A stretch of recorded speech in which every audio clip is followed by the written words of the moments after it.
પથરાને 24 કલાક પાણી પડ્યો રાખે ને તો અંદરથી પલળે નહીં, કોરો ધાકો હોય.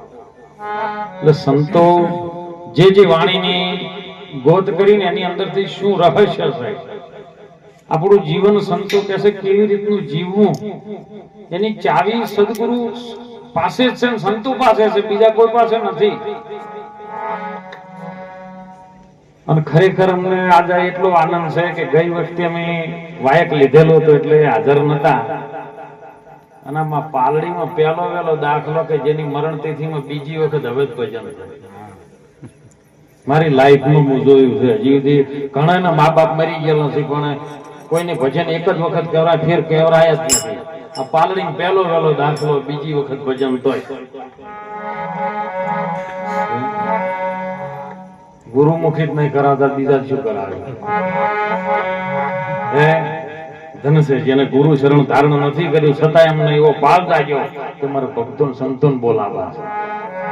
એટલે મહાપુરુષો સતત આપણને રજૂઆત કેમ કરે કે જીવનમાં કઈક આ હમણાં સુંદર વાણીની અંદર વાત આવી કે બાળપણના જવાનીમાં અડધું ગયું, હવે બાકી છે એમાં તમે દેવ ધ્યાન.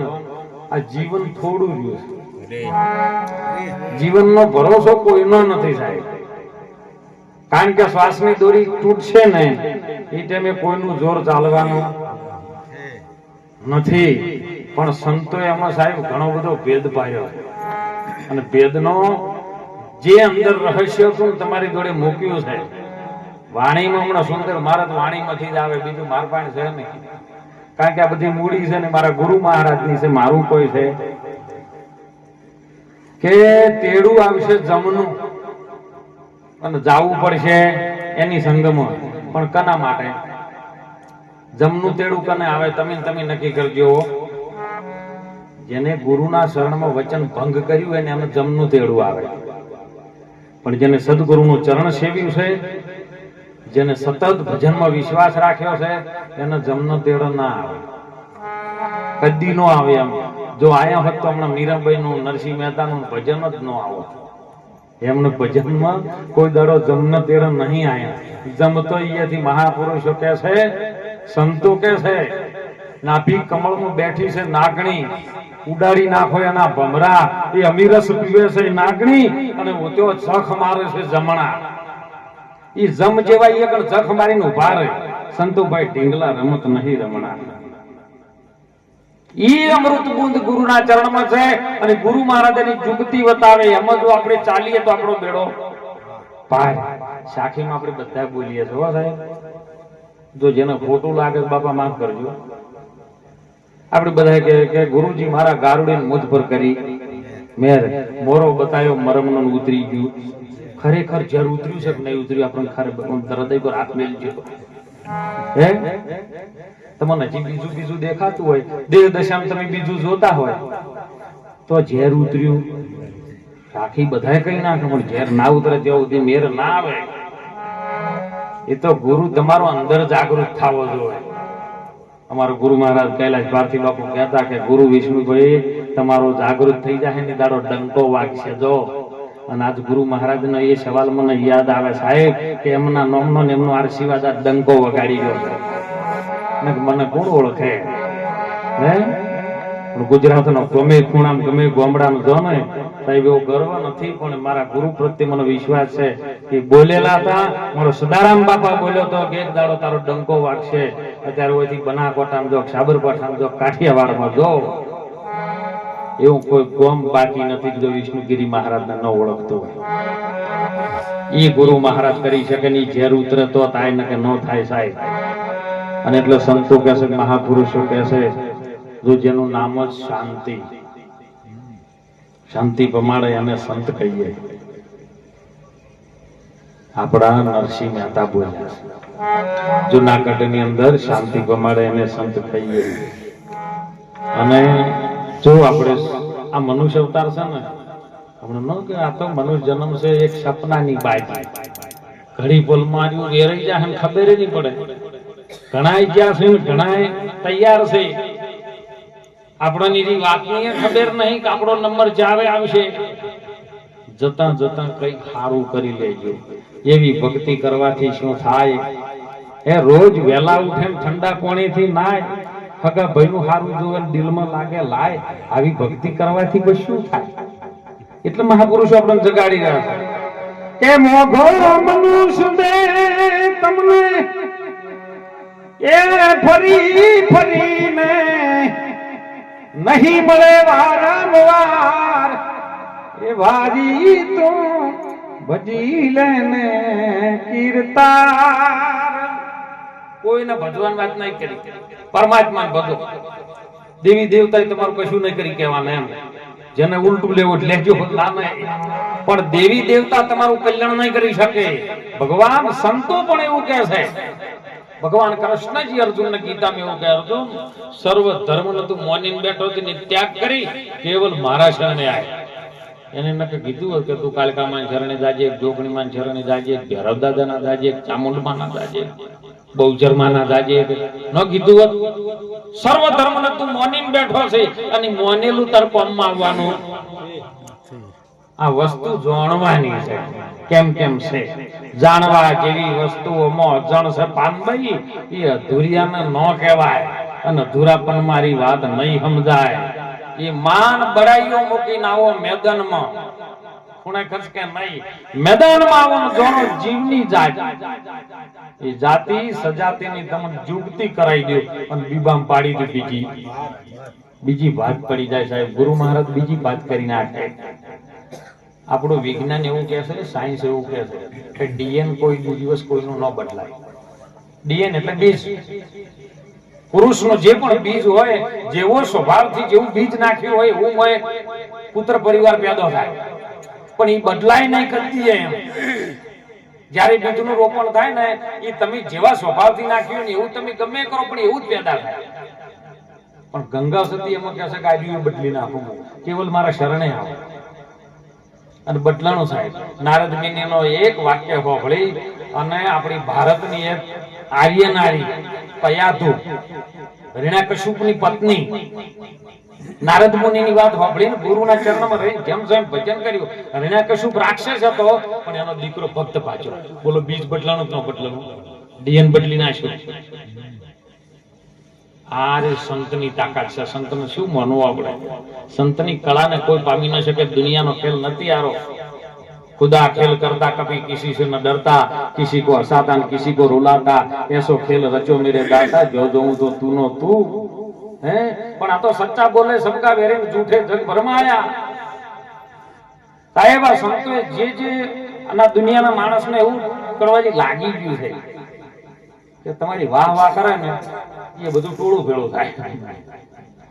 અને જીઓ કોમ સાચે સાચું કહી દે કે દવાઈ દો તો મજા નહીં આવે. કબીર સાહેબ ના વાણીમાં ખૂબ બધા કબીરની વાણી આવી ને, કબીર સાહેબે 10,000 શિષ્યો કરેલા. 10,000 શિષ્યો કરેલા ને એટલે કબીરને છેલ્લે એમ થયું કે બધા વાહ વાહ કરે છે મારી, પણ આમાં હાચા ચિયા છે મારે જોવા તો પડે ને. એટલે એક દાડો એમને એવી વાત કરી કે ભાઈ આપણે 2 દિવસ પછી મેળાવડો છે, બધા સાધુ સંતો ભક્તો બધા આવવાના છે, તમે આવજો. એટલે 10,000 શિષ્યો તો આવી ગયા. એટલે મોહલ્લા દાડે કબીરે એક દાડો પહેલા દાડે જઈ અને ગુણિકાના જો ગામમાં રહેતી હતી ને ગુણિકાના ઘેર પહોંચ્યા. અને એ જઈને ગુણિકાને કીધું કે માં તું મારું એક કામ કરી. જો જગત કેવું છે ખબર, સતીને ગુણિકા સમજે. ગમે એવી સતી હોય ને જગત વિચારે ના, એના ઉપર આરોપ લગાઈ દે, એને ગુણિકા કરી નાખે, ઘડીક વારમાં એની બદનામી કરી નાખે. પણ સંત એને માં કહે. કબીર સાહેબે કીધું માં કાલે મારા તો મેળાવડો છે, બરાબર હું આધ્યાત્મિક સિદ્ધાંતની વાતો કરતો હોય, મારા 10,000 શિષ્યો બેઠા હોય અને એ ટાઈમે તમારે આવીને એટલું કહેવાનું કે બાપુ એ સમાધિ લેવાની ને આધ્યાત્મિક સિદ્ધાંતની વાતો કરવાની રહેવાય દો. તમે રોજ મારે ઘેર આવતા ને એના 500 રૂપિયા રોજના બાકી છે યાલી જો. આટલું કહેવાનું. ગુણિકા કહે આ દેહમાં તો મારો દેહનું આ વિલન થાય હે, આ જન્મમાં તો મારું ચોબડું ચૂંથવાનું, સંતનું અપમાન કરી મારે નરક ભોગવવાનું કે બેટા એક પલની અંદર તને મુક્તિ અપાવ. તું ખાલી મારી વાત માને ને તો તારું આ બધું દેહ ચૂંથવાનું કામ નીકળી જાય, તું સતી થઈને પૂજોઈ ગઈ. એવી મારામાં તાકાત છે. અને તૈયાર થઈ ગઈ. પછી જયારે પેલા દારૂ વેચતો તો એના પાસે ગયા કે તારે આવવાનું લેખાય. બરાબર કે વાત ચાલે ને પણ આ જઈ ઘડી વાર બેહે પછી તારે કહેવાનું કે બાપુ પેલું થોડું થોડું કોટેરીઓ લઈ જતા એના પૈસા આલી દો અને તમે ના આલો ને સમાધિ લેવી લ્યો પણ આ સેવક કહેતા જ આલે. બાપુ કે શું તમે આવી મારી મજાક કરો છો? તમે જો સંત ને અમારી આવી મજાક કે લે આ છૂટી જાય જન્મારો તું વાત સંતની ખાલી મોને ને તો તારા જીવનનો બેડો પાર થઈ જાય. દારૂડિયો તૈયાર અને થાય સાહેબ દારૂડિયામાં છીએ ભગત ના બને. આ તમારી હોમમાં પૂરો આવે બેઠો આ મોબાઈલ લઈને બેઠો દર રવિવારે ટીકા ટોળી કરીને ઉકેડામથી લઈ જવા પડે. આ બેઠા આ સંતનો ભેટો છે. જો અત્યારે જેમની અલગ વાટ થઈ ગયા છે. ત્રીજા નંબરમાં ખાટકી ના તો પહોંચે તારે આપવાની લ્યા કે રોજ બાપુ 500 લઈ જતા એના પૈસા આલતા દો. બરાબર બીજા દાડે મેળાવડો ભરાણો 20-25 હજારની પબ્લિક એમાં 10,000 સેવકો બેઠેલા. બરાબર સંત મહાપુરુષ વાત કરવા માંડ્યો કબીર સાહેબ અને પેલી ગુણગાયની પેલી બાપુ તમારી સમાધિ લેવી એટલે લેજો પણ મારા તો આવતા નહીં પૈસા મના લીધો. એટલે 10,000 બેઠા હતા ને એમાં 5,000 ઉભા થઈને જતા રહ્યા. વિચાર્યું ને કે આ બાપુ શું કર્યું છે? વિશ્વ ના રાખ્યો ઉભા થઈને 5,000 રવાના. ઈ બેઠી એટલે ઘડી વાર છે પેલો દારૂડિયો 5,000 બેઠા. બાપુ રોજ થોડું થોડું પેલું કોટરિયું લઈ જતા ને એના પૈસા આલતા જો પછી તમારી સમાધિ લેવી એટલે તમારે લેવી એટલે પણ સેવકન કહેતા જો અમારે પૈસા એટલે 5,000 માંથી 2,500 જતા 2,500 રહ્યા કરવા. એ 2,500 બેઠા હતા ને પેલો ખાટજી આવ્યો. બાપુ તમે દારૂ તો પીતા હતા પણ પેલું 500 મારે ખાટજી વાળા લઈ જતા હતા ને એના પૈસા આલો બાચી છે આલતા નહીં તમે ભગત થઈ ગયા છો. 2,500 માંથી એક જણો ઉભો રહ્યો અને 2,500 24,999 વેરાઈ ગયા. એક જ ઉભો રહ્યો ધરમદાસ. ધરમદાસ બેઠા એટલે કબીર ઉભા થઈને ગાદી પર થયા કે એ ધરમદાસ તું ચમ બેહી ગયો કે બાપા એક વાત કરું કે ને कि एक डाल दो पंछी बैठन कौन गुरु कौन चेला. चेला की करनी चेला भरन गुरु की करनी गुरु. हंसला उड़ी जाए अकेला. बापू મને તમે વચન આલ્યો છે હું તો વચન ને વળગ્યો છું. તમારા દેહના ચોબડા હું નથી વળગ્યો.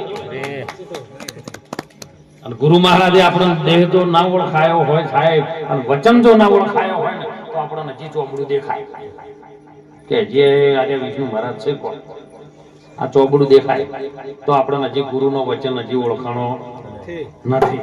અને એટલા માટે સંતોએ કીધું લાખો ગયા ને તું પણ જવાનો. અરે મૂર્ખ તું નથી વિચાર. એ હાચું કહું છું તું ખોટું ન લેતો. તારા મુવા કુટુંબને સંભાળ. તારા બાપ દાદા ગયા દાદા ગયા ચીડી ભા ગયા આપણા બાપા જતા રહ્યા. બોલો ખબર છે કે નહીં? આપણે તારા વડદાદા બધા જતા રહ્યા. મુવા કુટુંબ નું તું સંભાળે હમણાં લાખો જ્યાં લાખો જતા રહ્યા અને તારે જવાનું છે.